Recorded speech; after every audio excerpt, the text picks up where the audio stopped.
ice cream without using an ice cream maker. What you'll need is 14 ounces of condensed milk,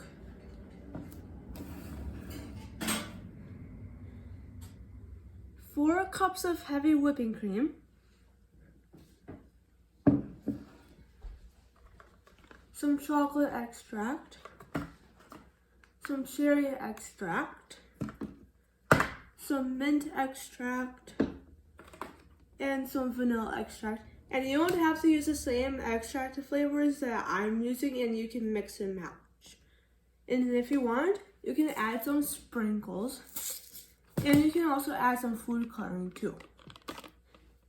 So what you need to do is you need to pour the heavy whipping cream into a bowl.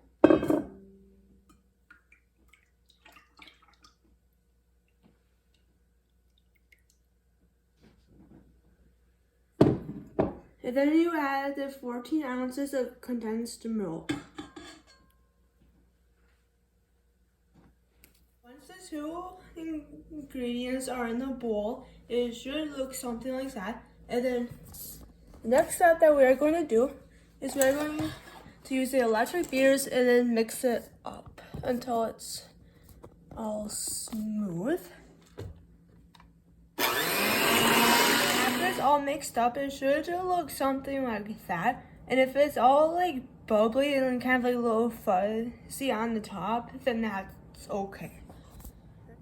Alright, and then the next step that we're going to do is we're going to add the extract. And with the different flavors of extract, you need 2 tablespoons of each flavor. And if you're using Watkins brand, it's a little stronger, so you can use half of the amount.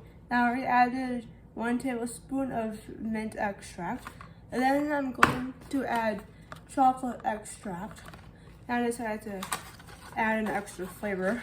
And then after the different extract flavors are in there, you need to whisk it up.